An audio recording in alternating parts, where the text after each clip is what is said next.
Have you ever met a famous guitarist? I've met some, but I haven't met as many as Dale Turner has. Dale Turner is a rock singer-songwriter, multi-instrumentalist, and film composer. His album, Mannerisms Magnified, is totally unbelievable. He sang and played all the instruments himself, and you've got to hear it. So go look it up. Mannerisms Magnified. I'm telling you, you won't be disappointed. So in the 90s and 2000s, Dale worked for Guitar World, Guitar for the Practicing Musician, and also a magazine called Guitar One, which brought him face-to-face with tons of guitar gods I'm sure you've heard of. And it just so happens he stopped by my studio, parked his car backwards, and shared some behind-the-scenes stories. So Dale Turner, your guest segment begins now. Tell us what you've got. So in this period between 1997 and 2007, in a Guitar magazine, which used to be Guitar for the Practicing Musician, Guitar One, possibly Guitar World, but I forget, for 10 years, one of my duties was interviewing a bunch of my all-time favorite guitar pickers, which was a blast, though it does seem like a previous life. In that era, interviews were conducted in person, over the phone, and rarely over email. The trick and bummer with these, though, is almost zero of them were filmed, because if you think about it, back then, YouTube was born in like 2005. The only time people would film interviews is if they're going to use the actual video. And it wasn't until way later when we started to have a DVD with our magazines, or even feature some of the footage on our website, that we would actually bother filming these. So most of these, all of them ended up in print in the magazine. I have audio recordings, of course, of all these. Because it was a print magazine, though, that means you got a hard word count that you can't exceed. So inevitably, there's stuff that ends up being left on the cutting room floor. So hopefully some of them outtakes I can dredge up in my skull and throw down with today. So I heard that you interviewed Buckethead. Can you tell me about that? Buckethead, I'd met, I guess you could call it met, a few times at NAMM. Stalked might be another way to say it. I would walk around, trail along with him and talk at him, because when he's Buckethead, he's in character, and the only time you hear his voice is through Herbie, that nutty hand puppet that he made. One of these times, I actually slipped him my Guitar Magazine business card. Lo and behold, a few months later, I actually get a call from his publicist, and an interview has been scheduled. Of course, the kooky thing about that is he would only do this particular interview through email, which of course would allow him to stay in character and not blow the mystique of Buckethead, even though everybody knew Brian Carroll was his name. Way later, he did start to do interviews in person, but this again is between 97 and 2007 I'm talking about. I think this particular thing was 2005, but I'm not sure. Every interview I've ever done, obviously I researched the player like crazy. In the majority of cases, though, these are some of my all-time favorite players to begin with, so I'm already pretty dialed in with what their playing style involves. So getting questions relating to their playing is pretty easy. This particular interview was a combination of regular interview, just like Q&A type style thing about whatever topic related to his release and history. But there was also a lesson aspect to this. So I typed up a very specific list of questions for the guitar lesson part that I hoped he would tick off and do his thing, and then a regular part of the interview as well. Cool thing is, a while later, I get a DVD from Buckethead with time code on it and everything, and he filmed himself doing every single question I'd asked about a particular lick, topic, approach, song, whatever. And the hilarious thing is, we were able to include that excerpts of it that I chopped out based on the time code and put it on our, I believe, DVD in the magazine at the time, which then, of course, instantly got ripped off and put on YouTube, which, is the way it goes. So if you hit YouTube and surf out Buckethead lesson, the thing that you're going to see where it's Buckethead standing in a stairwell in a yellow raincoat, obviously in his Buckethead garb, doing a huge variety of his cool multi-finger tapping things, shreddy picking stuff, riffs, octave displacement, hybrid picking, all cool stuff. And occasionally you'll see in the right corner, figure 1, figure 2. All of that coincides with the interview that I got to do. All of that was transcribed in our magazine. So if you know what examples or what video I'm talking about, maybe you could hit a back issue or something. get the tabs if you want. But yeah, that was definitely cool and lives on in cyberspace, in addition to the paper factor that's the entire interview. Oh yeah, and I even got to transcribe everything that Herbie said, which is pretty funny, and that would only be in the magazine. And again, Herbie was like his hand puppet? Yeah, Herbie is that hand puppet where he's talking like this. I can't do his voice, but it's kind of in the ballpark like that. If you add in like slurping sounds and other, diseased larynx factor. And what about Paul Gilbert? Paul Gilbert rules. First time I interviewed Paul Gilbert was when he lived in Las Vegas, but he drove out to Los Angeles, and we met at my friend's photography studio. Gilbert had been driving, obviously himself, the whole time, hands on the steering wheel, however long that drive is, 6 hours, 7 hours, I forget. He gets out of the car. I brought my amp. He plugs into my amp. Instant shredding madness. Like no warm up, no nothing. Perpetual road chops. So that was the first thing that, like, holy crap. Because, I mean, I know road chops, that is a real phenomenon. People that are constantly touring, constantly playing, constantly having to be on. At some point, the need to warm up doesn't really exist for them, and they're instantly able to just destroy. So that was pretty obvious in the case of him. Do you remember what guitar he brought? He brought his own guitar, right? Yeah, he, I believe, brought 2 guitars. I know for sure he brought his giant white Ibanez double neck, because I have a photo of me holding it with him dwarfing me from that first interview.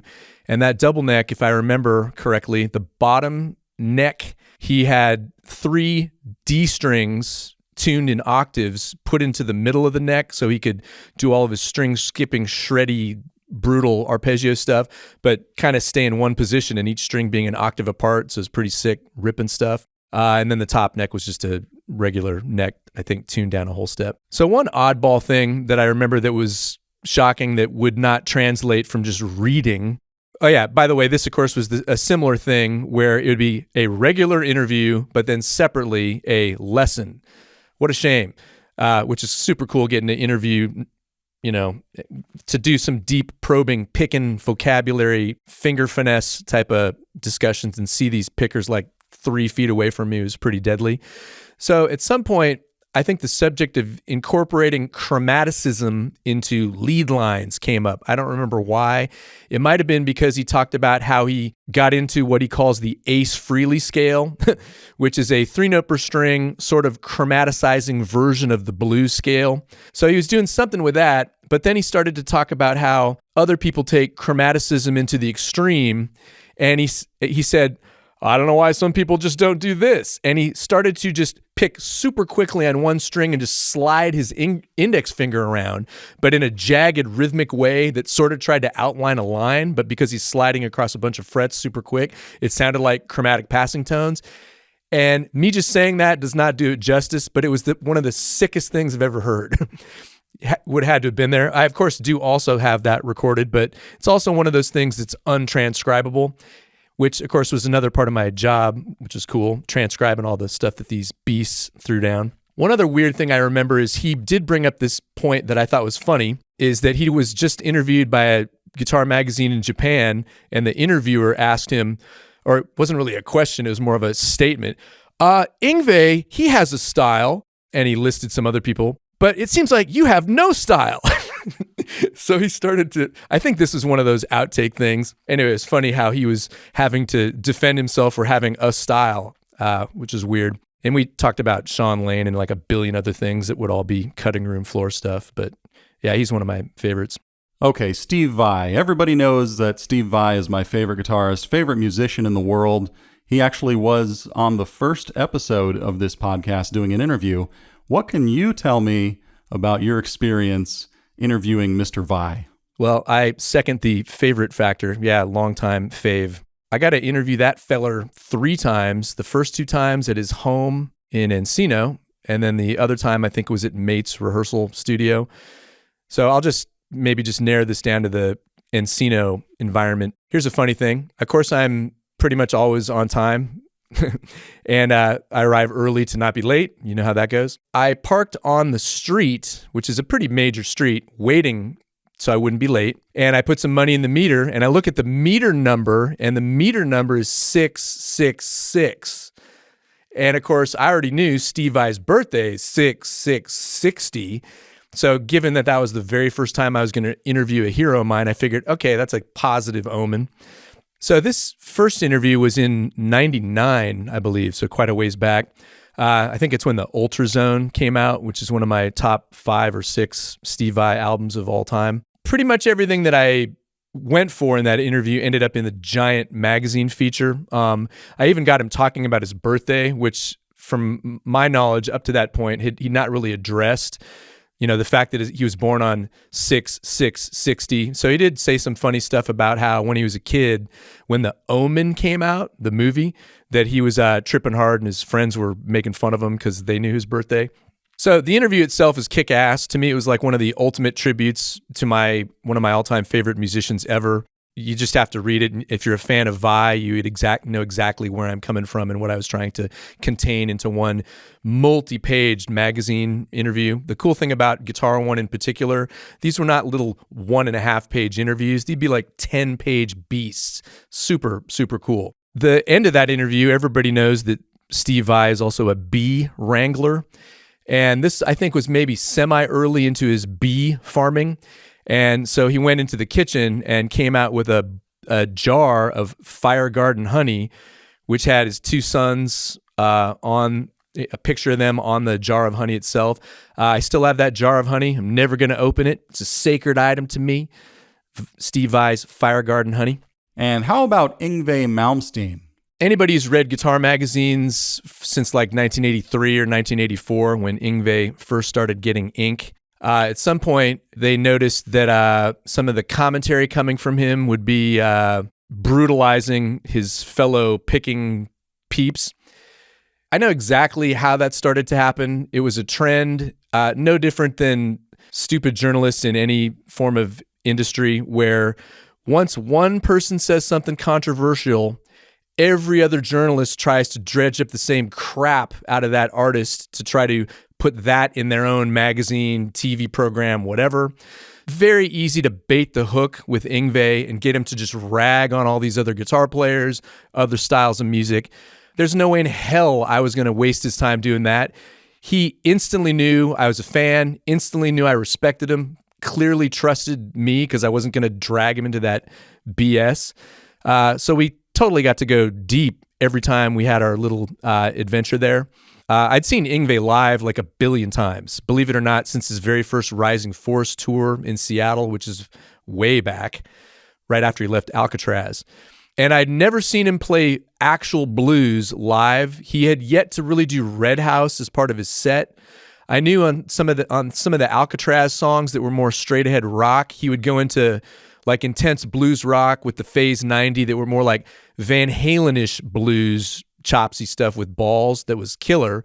But all of a sudden in one of the interview lessons, he went off playing the most kick-ass, screaming, ballsy, authentic, legit blues I don't want to say that I'd ever heard. I'm adding a couple extra adjectives to differentiate him from other players. The screaming on fire aspect for 15 minutes, just destroying. Occasionally there'd be some inappropriate, weird chromatic scale thing, which is like, what the fuck? I actually was freaking out, and I've been a fan of his forever. So I started to try to convince him to do a blues album. I guess for real, we did. This is not in the interview at all. I mean, I put a little bit of the blues stuff as a transcription thing and like had him talk a little bit about it. But I went deep on trying to get him to not have one of those falsetto metalhead goofball yodelers that he started to have. Jeff Scott Soto is killer. Plus, again, we're talking about blues. There's certain vocal quality that ain't going to work when you're trying to do a blues thing. Really? I beg this guy to come out with some kind of blues cover album, different guest vocalists, who knows. Hilariously, maybe 2 years ago, he did finally come out with a blues album, except I think he's singing, right? I've never heard that. Yeah, there is a blues album that he came out with, I think, like right before COVID kicked off or like early into it. I don't know. I've been kind of out of the loop with some of this stuff, but if that really happened, I'm going to have to check that out. That sounds really interesting. Definitely interesting. However, to be honest, the stuff that he was doing, this particular, back and forth. It doesn't compare. Anything he does is always going to be cool, but this, just him playing by himself, I was just blown away. It was, because if people really know what blues is not just a pentatonic sequence played quickly. Oh, yes, it is. 5 notes and the truth. So very specific natural mixtures of major pentatonic, minor pentatonic, blues scale, position shifty, slidey, rhythmic, all sorts of stuff outlining chord changes. It was sick. I understand you even met Dimebag Darrell from Pantera. Man, crazily, that was actually on his birthday, which is in a way, I didn't realize this, of course, because he passed away somewhat shortly after that. For a while, I thought I got to interview him on his last birthday, but I believe it was his second to last. Either way, obvious freaking tragedy, because he was shot December 8th, which is, of course, the same date John Lennon was shot. I guess I could just say a quick little birthday nugget, because this was kind of funny. He, at the end of the interview, had a hairstylist coming to his home, which I was like, what the hell? And at first I thought, oh, he's going to get made up for his birthday. But it was pretty obvious the reason, because his hair had some issues. The night before, he was at a hookah bar, like that big smoking pipe thing. And I guess it was one of those places where there's big candles on fire. Flames. And he fell asleep in the chair and his hair caught fire. So he had this big melted clump of hair that needed to be chopped out. And so that's what the stylist was going to do. So you also interviewed George Lynch of Dokken fame. And I heard you have a pretty crazy story about this one. George Lynch, another one of my all-time favorite pickers ever. Twice I did interviews with him, and they were both lessons. The first one was insane because I went to his house in Arizona where he lived at the time. Imagine this. There is a Rat concert that night in Arizona. So I get to go see the band Rat with George Lynch, which was obviously kick-ass. As we're driving to the concert, though, that's when I'm interviewing him. I got my recorder, I'm talking at him, going through all this totally awesome stuff about, that moment in time with what he was currently doing, but a bunch of historical stuff, one of which, up to that point, I'm positive had not been discussed, and it's how many times he tried to get into Ozzy. So George Lynch auditioned for Ozzy before Randy Rhoads was in the band. Like, that's common knowledge. But what wasn't common knowledge was after Randy passed away, and they had Brad Gillis briefly and all that stuff ensued, George Lynch was in Ozzy briefly. He had quit Dokken to do this. I might be paraphrasing, obviously. So he's rehearsing at SIR with the full band. However, and I don't remember if this detail was put in the interview or not, but I still remember it pretty clearly. He was not getting paid by Dokken because he'd quit, so he had to take an extra job to make ends meet at that point. So he'd taken a side job as a truck driver, and they made him cut his hair. So he had to cut his hair to keep the job as a truck driver, and he goes into rehearsal after cutting his hair, and I can't remember if it was Ozzy or Sharon, instant cold shoulder, why'd you cut your hair? The next thing you know, Jakey Lee is standing there. And that was that. What was it like being in the home of Slash from Guns N' Roses? Slash was a kick-ass dude I'd interviewed also 4 times. Easily the most normal, down-to-earth, cool rock star person I'd ever had, the privilege of getting to hang with. First time interviewing him at his home, which was where Snake Pit Studios originally was, right off the kitchen, was a giant glass terrarium, huge floor to ceiling filled with snakes. So that's why, and underneath that, underground, was the studio, which is why they called it Snake Pit Studios, the name that he later gave to his first solo band, Snake Pit. So one thing I'll share that was a trip is we're listening. Oh, this is another one where I did not have an advance of the album. So I got to listen to I think this was relating to a Snake Pit release. Listen to the album on Slash's couch, and as he's playing his album, he leaves. And he explained why he was leaving, and you'll dig this. He was leaving because he can't listen to his own shit without constantly feeling like, oh, I wish I did this different. I wish this was louder. Oh, this sounds like crap. Constant harping on his own, internal what ifs crap. And he knew that about himself, and he didn't want to let that poison the well, I guess, which I know you and I can fully relate to. So he knew to just hit the road. So that was pretty humanizing, I thought. Why don't you tell me about your chat with Dave Navarro? So Dave Navarro, of course, everybody knows from Jane's Addiction, and then I guess Porno for Pyros and Chili Peppers for that one record. This was in the Capitol Records studio right there on Vine.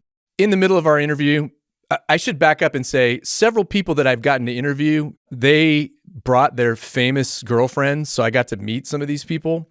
And some other people did like bizarre things in front of me. Not him, but like drugs and all sorts of weird crap. Totally strange that people would think that was cool.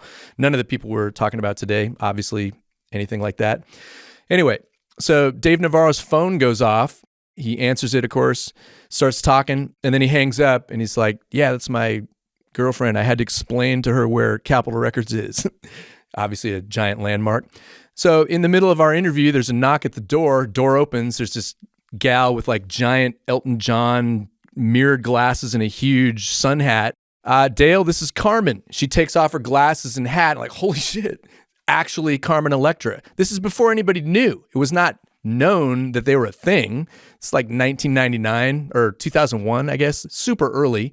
So getting to hang out with Carmen Electra, have her, on my goofy little recorder, pretty funny. Random thing I will say that was cool is at some point, and you'll appreciate this, I believe, he started to talk about this book that he made or had been working on when he was recovering from his whole addiction hell. And he was kind of holed up in his own home for a couple of years. He would either sneak out or have somebody else go out and bring a oddball back to his home, and he would take a picture of them in his photo booth that would be like one of those amusement park photo booths, and then he would interview them.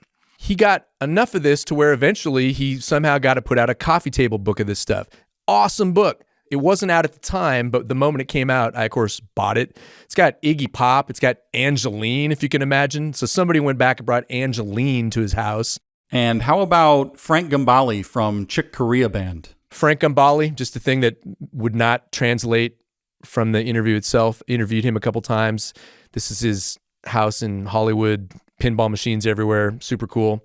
What people wouldn't realize is the ass-kicking, wicked, doomsday economy-picking, sweet-picking, multi-octave, fistful of brutality crap that he was playing, all on a steel string acoustic, not plugged in, and flawless.